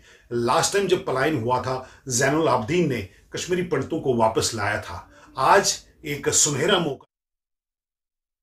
चलिए, तो ये थे कश्मीरी पंडितों की बाज़ाबातकारी के हवाले से खबर। अब जरा बढ़ते हैं आगे, बात जरा अब शुमाली कश्मीर के पट्टन की भी करते हैं, क्योंकि पट्टन के अंदर चंद रोज कबल एक हिट एंड रन मामला सामने आया था, जिसके बाद ही पुलिस ने केस दर्ज किया और उसके साथ साथ ही केस दर्ज करके तहकीकात शुरू कर दी। और कल शाम पुलिस की जानिब से बाज़ाब्ता तौर पर प्रेस ब्रीफिंग में कहा गया है कि जो मुलविस ड्राइवर है जिसने गाड़ी से टक्कर मारी एक शख्स को जिसमें उसकी जान चली गई थी, उस ड्राइवर को गिरफ्तार कर लिया गया है, जबकि गाड़ी को भी जब्त कर लिया गया है। पुलिस का मानना है कि करीब जब ये मामला पेश आया था उसके बाद ही जब केस दर्ज हुआ है तो उसके बाद ही करीब 50 सीसीटीवी फुटेज को खंगाला गया है, जांच चेक किया गया है, जिसके बाद ही उस गाड़ी का पता लगाया गया है और तकरीबन 3000 गाड़ियों का रिकॉर्ड जो है वो खंगाला गया है, जिसके बाद ही ये देखा गया कि जो ड्राइवर है वो कौन है और गाड़ी कौन सी है, गाड़ी की पहचान हुई है। जिसके बाद ही जब गाड़ी की पहचान हुई है तो उसके साथ साथ ही फिर ड्राइवर का भी पता लगाया गया है और उसके बाद ही कल उसे गिरफ्तार कर लिया गया है। दरअसल पलहालन पट्टन के अंदर रवा माह की 15 तारीख को एक हिट एंड रन मामला सामने आता है, जिसके नतीजे में एक मुअम्मर शख्स को टक्कर मार दी जाती है, जिसके नतीजे में वो शदीद जख्मी होता है और शदीद जख्मी हालत में जब उसे अस्पताल ले जाया गया तहाँ वो जख्मों की ताब न लाते हुए दम तोड़ बैठा। उसके बाद ही पुलिस की जानिब से कार्रवाई करते हुए पुलिस ने केस दर्ज किया और तहकीकात शुरू कर दी और जब जो सीसीटीवी कैमरा देखा गया उसको जांच की गई, उसको खंगाला गया तो एक जिस गाड़ी ने ये टक्कर मार दी उस शख्स को उसका पता लगाया गया और कल उसे गिरफ्तार कर लिया गया, जिसका ताल्लुक जिला बडगाम से बताया जा रहा है और इस सिलसिले में उसकी गिरफ्तारी जनगाम बडगाम से उसका ताल्लुक है और उस गाड़ी का नंबर JK04J0917 जो इसके रजिस्ट्रेशन नंबर है जिला बडगाम से उस ड्राइवर का ताल्लुक है, जो कि मौके से उस वक्त फरार हुआ था।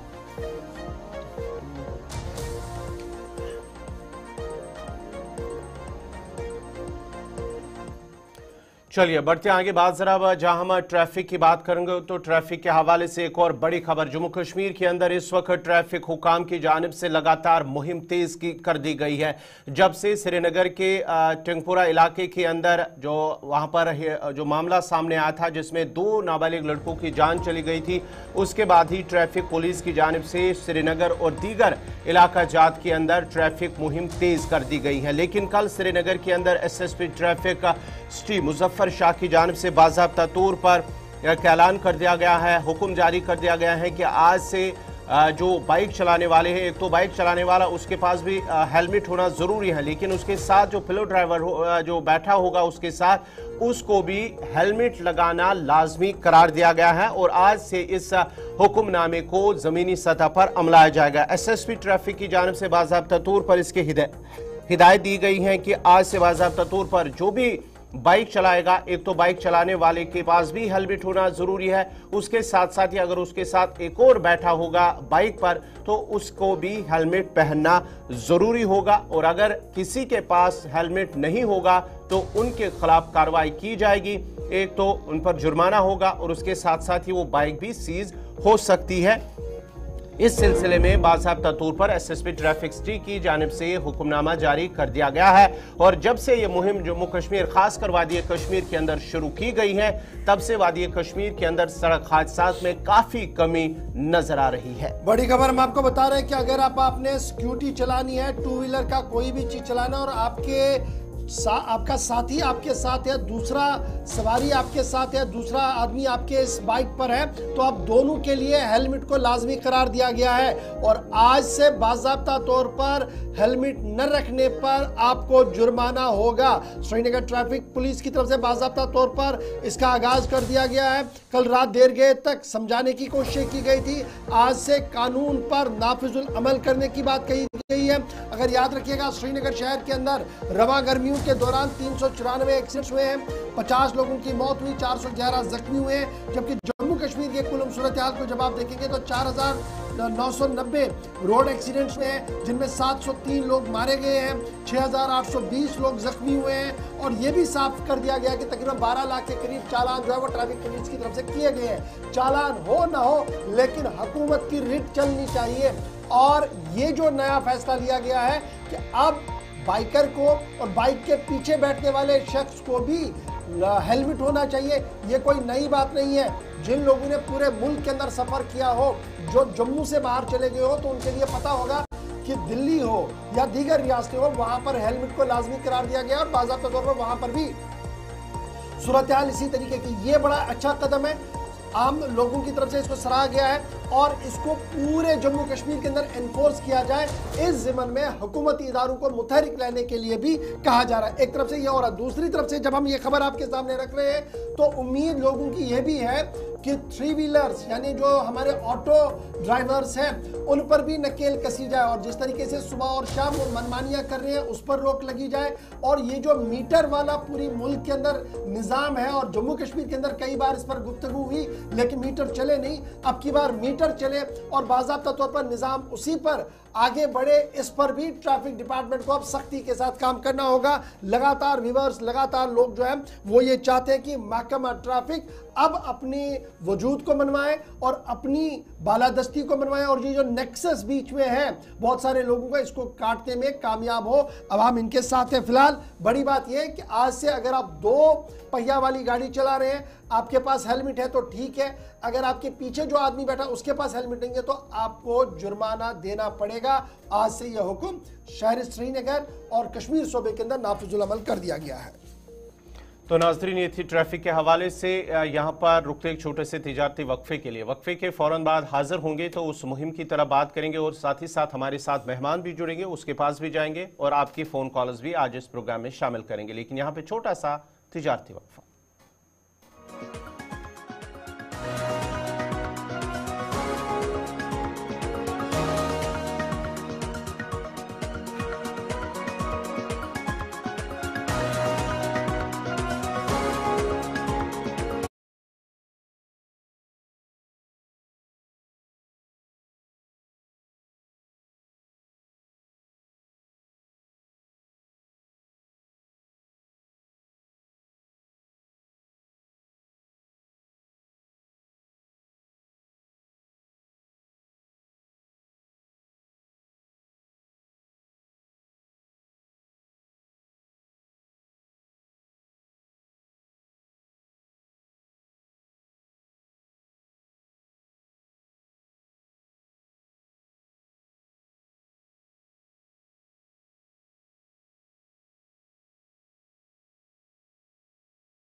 ब्रेक के बाद आपका दोबारा खैर मकदम है प्रोग्राम सलाम जी के में। नाज़रीन, अब ज़रा उस मुहिम की बात करते हैं जिस मुहिम की शुरुआत की गई है गुलिस्तान न्यूज़ की जानिब से, जहां पर जम्मू कश्मीर के अंदर ख़ास तौर पर वादी कश्मीर के अंदर जो नौजवान लड़के और लड़कियां हैं जो शादी की उम्र उसके बावजूद भी उनकी शादियां नहीं हो रही हैं। क्या कुछ वजूहात हैं हम सब जानते हैं, क्योंकि रसूमात इतनी ज़्यादा बढ़ गई हैं कि शादी करना मुश्किल हो रहा है। और उसके साथ साथ ही जो अपना करियर को लेकर पहले उसकी तलाश में रहते हैं, तालीम की तलाश में रहते हैं, पहले तालीम हासिल करना चाहते हैं, पीएचडी और दीगर डिग्रियां, और उसके साथ साथ ही जब डिग्रियां मुकम्मल होती हैं तो उसके बाद ही वो रोज़गार की तलाश में रहते हैं, जिसके साथ साथ ही उनकी उम्र जो है शादी की उम्र वो उसकी हद को पार करके फिर उनकी शादियाँ नहीं हो रही हैं और उसकी शरह जो है आए रोज़ जम्मू कश्मीर के अंदर बढ़ रही है।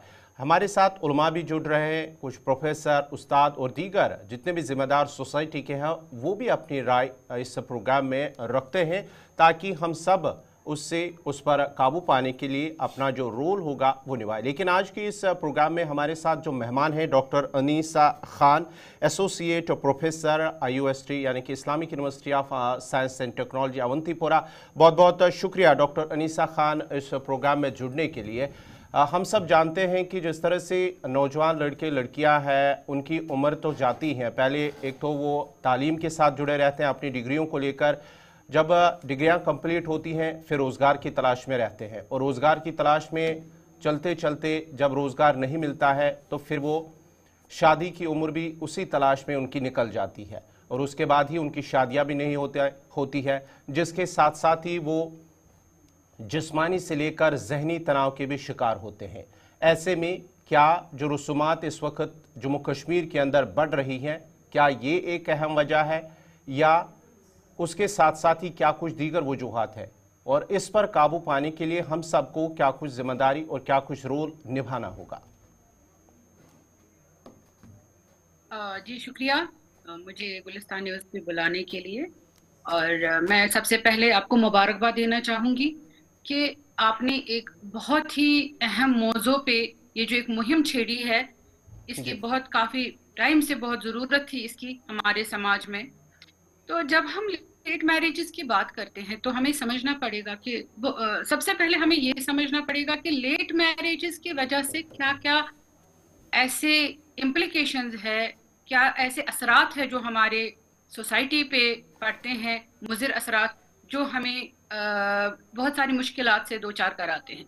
देखिए, ये तो हम सब जानते हैं कि नौजवान और उनके माँ बाप जहनी परेशानी का शिकार हो जाते हैं, सोसाइटी का प्रेशर होता है कि बच्चे शादी की उम्र को पार कर चुके हैं और उनकी शादियां नहीं हो रही है, वो तो हम सब जानते हैं। लेकिन हमें ये भी समझना पड़ेगा कि लेट मैरिजेस के बहुत और भी असरात हैं।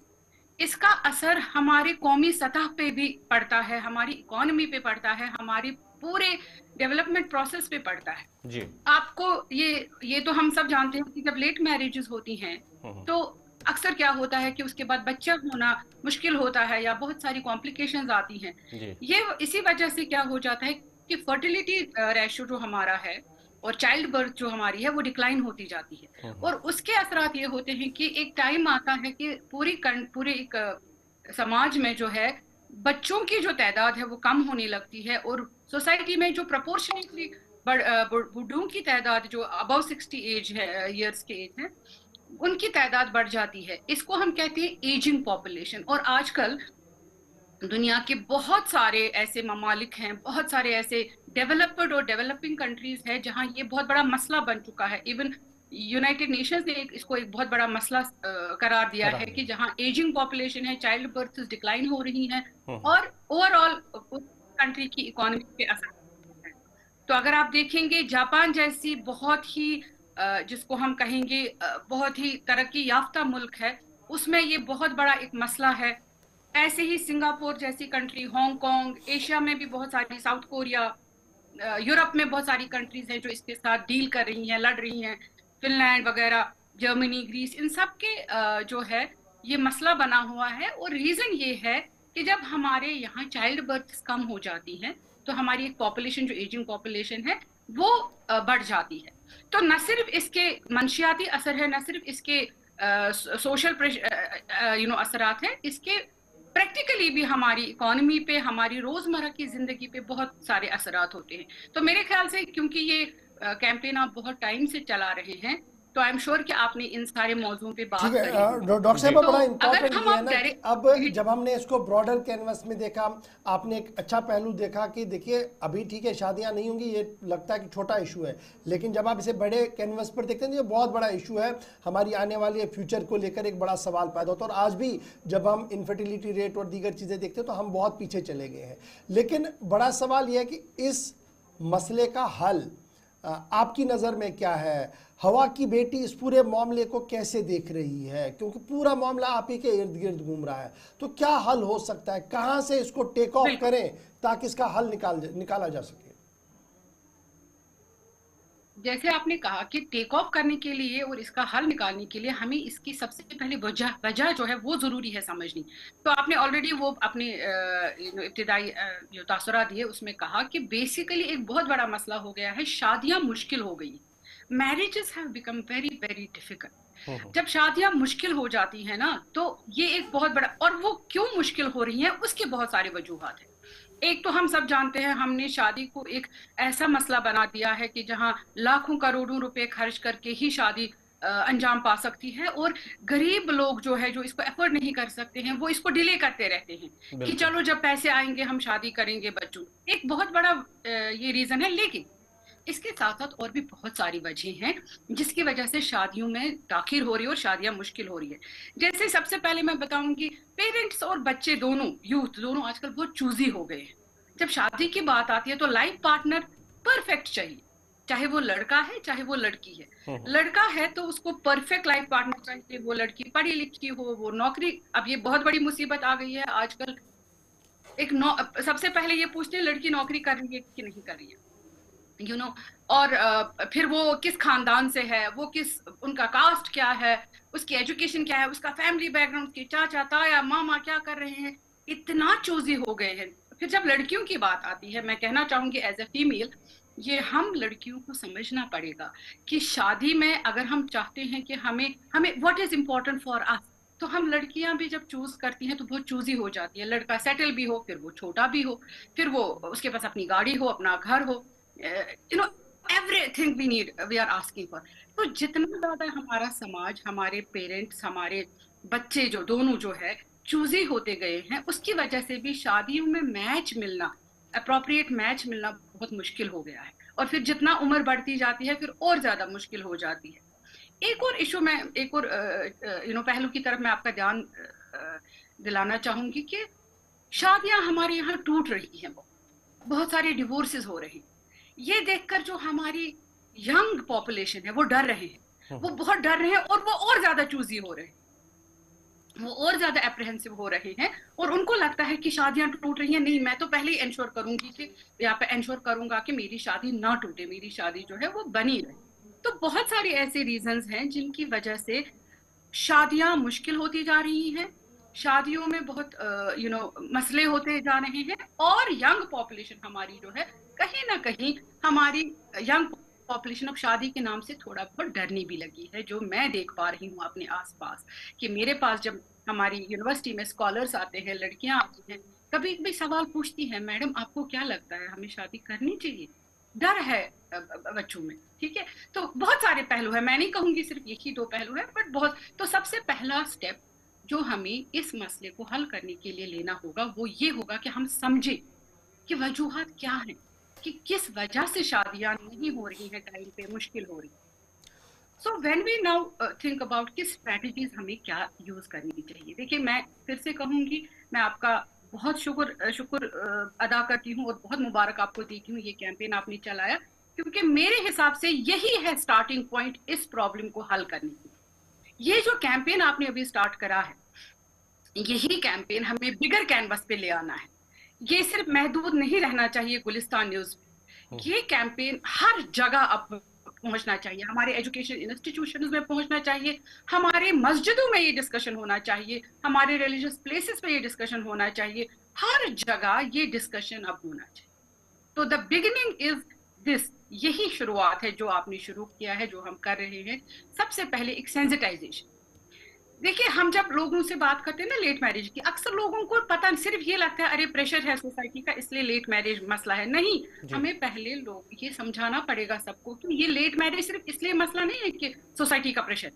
लेट मैरिज इसलिए मसला है कि इसके हम पे प्रैक्टिकली बहुत सारे ऐसे असरात हैं जो हमारी तरक्की को रोकते हैं। बिल्कुल। तो उसके बाद जब हम वो कैंपेन एक सेंसिटाइजेशन का चलाएंगे, हमारे एजुकेशन इंस्टीट्यूशंस में, हमारे रिलीजियस प्लेसेस पे, हमारे मीडिया पे पर्टिकुलरली आप पे बहुत बड़ा फर्ज आयद होता है इस चीज का। ये पहला एक कदम होगा कि हम लेट मैरिजेस की जो वबा हमारे यहाँ सोसाइटी में फैली हुई है उसको हम कर्ब कर सकें। दूसरा, मुझे लगता है शादियां आसान करने के लिए कुछ चीजें हम as such as a society हमें अडॉप्ट करनी पड़ेंगी। जैसे कुछ साल पहले इत्तेफाक हुआ, मैं मलेशिया गई थी कुछ अपना अपनी एकेडमिक्स को लेकर, कुछ असाइनमेंट को लेकर। तो वहाँ मैंने वहाँ एक बहुत अच्छी चीज देखी। मलेशिया जो कंट्री है वहाँ पे तकरीबन एक साथ जो है लड़के लड़कियां हर एक शोबे में, चाहे वो इंडस्ट्री है, एकेडमिक्स है, कहीं पे भी है, मर्द और औरत बहुत शाना बशाना एक साथ काम कर रहे हैं। तो लेकिन मैं हैरान हो गई, मैंने जब उन औरतों से वहां बात की, मैंने देखा उन सबके कम से कम 3, 4, 5 बच्चे थे। तो मैंने कहा कि आप बहुत अच्छा काम कर रहे हैं इंडस्ट्री में, कंपनीज में, but at the same time आपकी बहुत अच्छी हेल्दी फैमिली है, 3-3, 4-4 बच्चे कम से कम सबके हैं, तो ये कैसे मुमकिन है? तो मुझे ये पता चला कि बहुत सारे रीजन है, उसमें एक बहुत बड़ा रीजन है, वहाँ शादी जो है वो बहुत आसान बनाई गई। वहाँ शादियां उन्होंने ये कहा कि शादी हमारे लिए मसला नहीं है, हम प्रॉपर एज जो ही हमें आती है, मतलब दे मैरी वेरी अर्ली, वो बहुत कम एज में शादी, कम एज में -24-25 की एज में वो शादियां करते हैं। और उन्होंने कहा हमारे यहाँ ये मसला नहीं है, शादी एक बहुत बड़ा मसला नहीं है हमारे।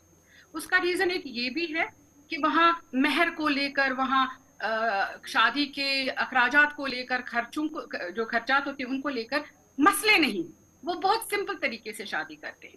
तो ऑफ कोर्स ये हमारे लिए एक बहुत इंपॉर्टेंट एग्जांपल बन जाती है कि शादी को आसान बनाए, निकाह को आसान बनाए। एक तो वो एक जरूरी पहलू है। दूसरा ये है कि हमारी सोसाइटी में रोल मॉडल्स की बहुत जरूरत है। नौजवान आगे आए और मिसाली तौर पे बहुत ही आसान तरीके से और बहुत ही सिंपल तरीके से शादी करके एग्जाम्पल्स क्रिएट करें, जो बाकी, क्योंकि इस तरीके से जो बाकी यूथ है वो भी आहिस्ता आहिस्ता जो है इस चीज को एमुलेट करेंगे, इसको कॉपी करेंगे, और एक दौर चलेगा जहां पे हमारे यहाँ जो सिंपल शादियों का जो रिवाज अच्छा, है वो बढ़ता जाएगा। डॉक्टर साहब, आप पिछले कई दिनों से जब हम ये गुफ्तगू कर रहे थे, आज 28वीं किस्त है हमारी, 28वां एपिसोड है, तो अक्सर हर किस्त के अंदर, हर बात के अंदर ये कहा गया कि जनाब तब्दीलियाँ तो लाना चाहते हैं, लेकिन घर का जो निज़ाम है वहाँ पर जो अहल खाना हमारे हैं, फीमेल फोक है, वो कुछ ऐसी चीज़ें राइज कर देती है हर बार कि मुसीबतें खड़ी हो जाती है। अब की बार ये वुमेन फोक को, मेरी माँ को, मेरी बेटी को, मेरी बहन पर कितनी जिम्मेदारी है कि भैया अब हम ज़रा सुधर जाए, क्योंकि हालात बहुत ऊपर चले गए हैं, हमारी नाक से ऊपर पानी चला गया और जीने के लिए हमारे पास बहुत महदूद रास्ते बचे हैं। देखिए, पहली बात तो मैं ये क्लियर कर दूं कि ये इनहेरेंटली कोई औरत के अंदर ये नहीं है कि उसको राइज करनी है रसूमात, लेकिन क्या होता है ना, जिसको हम कहते हैं इंटरनलाइज करना। अब इतने डेकेड्स से, इतने टाइम से ये चीजें चल रही है, अब औरतों ने और मतलब सोसाइटी ने इसको इंटरनलाइज किया है कि शादी में ये तो करना ही है, ये तो करना ही है, ये सब तो करना ही है। उस चीज को अगर हमें ब्रेक करना है तो हमें स्टार्ट करना पड़ेगा। मैं बहुत स्ट्रांगली इस चीज को एडवोकेट करती हूँ कि हमें स्टार्ट करना पड़ेगा एजुकेशन इंस्टीट्यूशंस में हमें सेंसिटाइज करना पड़ेगा उन बच्चियों को, क्योंकि वो हमारा आगे मुस्तकबिल है। जब हम बच्चियों को एजुकेशन, चाहे वो स्कूल्स है, कॉलेजेस है, यूनिवर्सिटीज हैं, जब हम वहाँ उनको काउंसलिंग करेंगे, सेंसिटाइज करेंगे, अवेयर करेंगे, तब जाके ये बात घरों में पहुंचेगी और वो काफी हद तक जो है इस चीज को इन्फ्लुएंस कर सकते हैं और अपने घर में माओं बहनों को भी इन्फ्लुएंस कर सकते हैं कि देखो ये सही नहीं है, हमें अब चेंज लाने की जरूरत है, इसके नताइज हमारे लिए बहुत बुरे हैं। तो मेरे ख्याल से इसकी, आपने जो सवाल पूछा बहुत सही है। इसको कर्व करने के लिए हमारे एजुकेशनल इंस्टीट्यूशंस में पर्टिकुलरली जो लड़के लड़कियां तालीम हासिल कर रही हैं, वहां से हमें शुरुआत करनी चाहिए। So we should have mass sensitization programs in universities and in colleges to sensitize youth about ill effects of late marriage. चलिए, बहुत बहुत शुक्रिया मैडम, हमारे साथ ज्वाइन करने के लिए। अदीमुल फुर्सत आप हैं, लेकिन उसके बावजूद भी आपने टाइम निकाला, हमारे साथ बात की, व्यूअर्स तक अपनी बात को पहुंचाया, बहुत बहुत शुक्रिया आपका। अब वक्त हो गया जी, आपकी फ़ोन कॉल्स को हम शामिल प्रोग्राम करेंगे। जब तक आपकी कॉल हमारे पास आती है तब तक हम आपको एक वेटलैंड की कहानी बताते हैं, एक स्टोरी बताते हैं आपको कि किस तरीके से हमने आबी पनाहगाहों को तबाह किया है। और ये तबाही का मंजर जहाँ एक तरफ से हम देख रहे हैं कि हमारी शादियां और दीगर चीज़ें जो चल रही है, दूसरी तरफ से कुदरती ख़जाने भी हमसे ख़त्म हो रहे हैं और जो मेहमान परिंदे आते थे उन्होंने आना भी बंद कर दिया है। जी नाज़रीन, बात हम कर रहे हैं हाईगाम वेटलैंड की जो हालत है वो काफ़ी खस्ता हो चुकी है और जिसकी वजह से वो एक ज़माने में जहाँ इन महाजिर परिंदों यानी कि जिन्हें हमें माइग्रेटरी बर्ड जो है वहाँ पर आते थे, उनके लिए एक पनाहगाह थी, लेकिन उसकी हालत आहिस्ता आहिस्ता ख़त्म हो रही है। माना जा रहा है कि इंतज़ामिया और मुतल्लिका हुकाम की जानिब से जो अदम तवज्जा ये जो वेटलैंड है उसकी हालत उसकी वजह से अबतर हो गई है। करीब 1600 कनाल पर जो मुहित ये वेटलैंड है इसकी हालत काफ़ी खस्ता हो चुकी है, क्योंकि एक तो यहाँ पर इंक्रोचमेंट हुई है और दूसरा जो हुकाम और मुतल्लिका हुकाम की जानिब से इसकी लापरवाही, गैर संजीदगी की वजह से इसकी हालत काफ़ी खस्ता हो चुकी है। और अब माना जाता है कि ये जो इकोसिस्टम का जो पूरा जो ये माहौलियाती निज़ाम है वो उसकी वजह से वहाँ बिगड़ रहा है और उसकी वजह से वहाँ माइग्रेटरी बर्ड्स आना बंद हो गए। लेकिन माना जाता है कि अगर इन माइग्रेटरी बर्ड्स का ख्याल रखना होगा तो हम सबको ये जिम्मेदारी निभानी होगी कि जो वेटलैंड्स हैं उनका खास ख्याल रखना है, क्योंकि जिस तरह से हम ही लोगों ने इन वेटलैंड्स पर नाजायज़ तरीके से गैर कानूनी तौर पर इस पर कब्जा किया हुआ है, उसकी वजह से आहिस्ता आहिस्ता इन वेटलैंड्स की हालत जो है वो काफ़ी खस्ता हो चुकी है। 1600 कनाल पर मबनी हाईगाम वेटलैंड तबाही के दहाने पर कहीं पर स्पोर्ट्स स्टेडियम बना हुआ है, खेल का मैदान बना हुआ है, कहीं पर नाजायज़ कब्जे हैं और इस बीच मेहमान परिंदे नहीं आए हैं। कई बार इस हसास मामले पर हुकूमत की तवज्जो मबजूल कराने की कोशिश की गई, लेकिन अभी तक भी इन आबी पनाहगाहों को नहीं बचाया गया। अब मकामी आबादी को यहाँ से क्या फ़ायदा था? एक नदरू निकलता था, फिर कुछ और अक़साम की चीज़ें यहाँ से निकलती थी जो शायद मकामी आबादी के लिए बाइसी फ़ख्र भी था और उनकी जो रोज़मर्रा की आमदनी थी वो भी बढ़ती थी। लेकिन वो सारी चीज़ें एक एक करके अब ख़त्म हो रही है।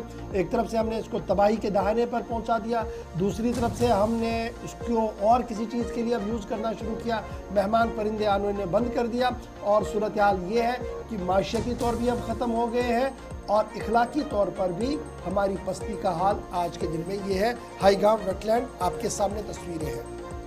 चलिए नाज़रीन, यहाँ पर खबरों का सिलसिला रोकते हैं क्योंकि कुछ कॉलर्स हमारे साथ जुड़ चुके हैं, काफ़ी टाइम से वो इंतज़ार कर रहे हैं। और आपसे गुजारिश है जब आप फ़ोन करें टीवी की आवाज़ बंद करें और साथ ही साथ अपना नाम, अपने इलाके का नाम ज़रूर बताएगा। तो हमारे साथ पहले कॉलर हैं, देखते हैं कौन है और कहाँ से हैं। हेलो हेलो जी, नाम बताएं अपना, कहाँ से? हेलो, अस्सलाम वालेकुम। वालेकुम अस्सलाम व रहमतुल्लाह। हेलो, नाम विंतवाज कैद पेट। हेलो, अस्सलाम वालेकुम। वालेकुम अस्सलाम। बस असलम पापड़ पेट। जी मोहम्मद असलम साहब वनिवाज। आज वन बह तुम कह यह करो अफसरन नश पेश। आज वन बह तुम ब्या गाड़ियन मुतलिक मे लट तुम वोनमुत। रात आज बह श्रीनगर पे RTC गाड़ी मज, न कि स्मार्ट सिटी, RTC गाड़ी मज पापर तान। अत लकट लड़क दिवान पापर पापर पापर तमिस बिखर सिंद पे बिचार क्रैक। अम पत खोत ये खोत 5 छक तान रटन अम कैसे किराय 5 छक तान सवार वस तमिस रोटन थोन चंदस। पत 5 छक मे नश आव मे हमसाय तह लर मे दोस गोबरा ऐ क्या दित इन टिकट दपन हत दिवान कह 2 रुपये कम कह 3 रुपये कम तो वह क्या दिमोक। पत आव बे फिर तो दोपन वह पाय असली मसल क्या मे दोस क्या दोपन मे 31 सीटल गाड़ी मे 600 रुपये भरन कुन त हालतस मज फेर मे भरन चाहे बह खाली यम या न यम। बे मे वस्त सुन तह बत वत थवन। बे बह शामस ये बह पोस भरने गसान यह बिचार वन चजरस पन्नस मज दोपन ये बह पोस भरने गसान तत प्यारान यम तिम कैश रटान गो कह गो रटान तिम पन्न हिस्से। मे रुपये 7-8 पेवान तिमन पर डे दिन। अगर न बह दिमन मे नेक्स्ट डे छुट्टी बह 6,000 रुपये रेतस निवान तनख्वाह। वह वन तो तुम सैनिस स्टेटस मज यह हाल कमिस अफसरस करो ब्रो कुन शिकायत दपोस हे ये दलील ये अफसर मुलवस तो क्या करो बाकियन। आज वनो न बह तुम कह कि तुम करो अफसरस नश पेश क्या लट वोन मे यम न कहन गौर ये सैनिस स्टेटस पे कर। सठा शुक्रिया कॉल करने का।